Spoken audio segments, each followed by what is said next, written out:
নমস্কার বন্ধুরা, আশা করি সবাই ভালো আছো। আমি গিয়েছিলাম ইউনিভার্সিটি। তো সকালবেলায় কাকা আমাকে স্টেশনে পৌঁছে দিয়ে এসেছিল। আর ওই দেখো, দুজন সুন্দরীও চলে এসেছে প্ল্যাটফর্মে, আমরা সবাই একসাথে যাব বলে। আর এই সুন্দরী উঠেছে অশোকনগর থেকে। তারপরে সবাই এক জায়গায় হয়েছিলাম। আর সত্যি ওই দিনটা খুব ভালোই কেটেছিল, যেহেতু অনেক দিন পরে সবাই একসাথে হয়েছি। আর স্টেশনে বসেও দুজনের খুনসুটি কমে না, দুজনে ট্রেনে বসেও করছে, আবার স্টেশনে বসেও করেছে। আর এই দেখো, ট্রেনে বসে সাজগোজও হচ্ছে, এই না হলে বন্ধুত্ব। আর সত্যি খুবই ভালো সময় কেটেছে। তারপরে সবাই মিলে গল্পগুজব করতে করতে আস্তে আস্তে দেখো খাওয়াও শুরু হয়ে গিয়েছিল। আর এই পেয়ারাটা আমার জন্যই বিশেষত কেনা হয়েছিল, সেটা ও না বললেও আমি বলে দিলাম। আর এই দেখো, এই বাচ্চাটা কতটা কিউট, আর দিদার কোলে বসে চকলেট খেয়ে যাচ্ছিল। তারপর দুজন বন্ধু এক পাশে বসে অনেক সুখ দুঃখের গল্প করছি, আর সামনে থেকে আর এক বন্ধু হিংসায় জ্বলে যাচ্ছিল, কারণ আমরা দুজন অনেকক্ষণ গল্প করছিলাম আর সে সেই গল্পগুলো মোটেও ভাগে পাচ্ছিল না। তারপর দেখো, ট্রেনটা নিজের গতিতে ছুটে চলেছে আমাদের গন্তব্যের দিকে। ভিডিওটি কেমন লেগেছে অবশ্যই বলবে। আর এই যে আমরা অপেক্ষা করছিলাম আরও দুজনের জন্য, তারপর তারা আসার পরে আমরা চলে গেলাম মেট্রো স্টেশন। কারণ সবার কথা, বাসে ঠেলাঠেলি করে যাওয়া যাবে না, তার থেকে বরং মেট্রোতেই যাব আরাম করে। তারপর একে একে টিকিট কেটে ভেতরে ঢুকে চলে গেলাম।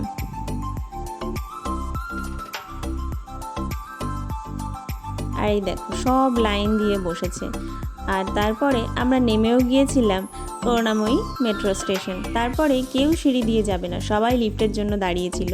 তারপর দেখো, আমরা একে একে চলে গেলাম লিফটে। বলতে বলতে আমরা ইউনিভার্সিটি পৌঁছেও গিয়েছিলাম, কারণ আমাদের ওই দিন একটু ছোট্ট কাজ ছিল, সেই জন্য চলে গিয়েছিলাম। আর একে একে সেই কাজটা মেটানোর জন্য ঘরে ঢুকে গিয়েছিলাম। আর প্রথমেই ঢুকেছিলাম আমি কাজ করার জন্য। তারপর একে একে সবাই তাদের কাজটা মিটিয়ে নিল। তারপর আবার চলে গেলাম মেট্রো স্টেশনে, কারণ বাড়ি ফেরার জন্য রওনা দিয়েছিলাম। এই দেখো, সব একসাথে। আর ভিডিওটি কেমন লেগেছে অবশ্যই বলবে। আর ভালো লাগলে একটা লাইক কমেন্ট শেয়ার করে দেবে। আর যদি নতুন হয়ে থাকো চ্যানেলে, তাহলে অবশ্যই চ্যানেলটি সাবস্ক্রাইব করে দিও যদি তোমাদের ভালো লাগে।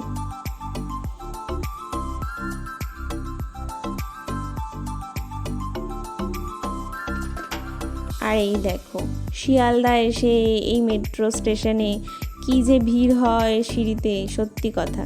তারপরে একে একে সবাই মিলে হাতে হাত রেখে একটু ক্লিপ নিয়ে নিলাম। তারপর ঢুকেছিলাম রেস্টুরেন্টে একটু খাওয়া দাওয়া করার জন্য, কারণ সারাদিন কেউ কিছু খায়নি, তাই যেহেতু সবাই একসাথে ছিলাম। আর এই দেখো, সেই দায়িত্বটা পড়েছিল আমার, তাই কাজ করাও শুরু করে দিয়েছিলাম, কারণ খেতে হবে।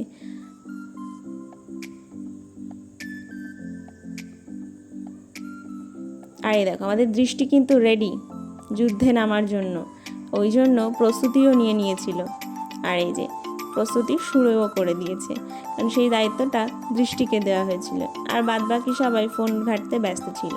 তারপর সবাই মিলে খাওয়া দাওয়া শেষ করে চলে গেলাম কেকের দোকানে, কারণ আমার বোন কেক খেতে খুব ভালোবাসে, তাই ওর জন্য একটু খাবার নিয়ে নিয়েছিলাম।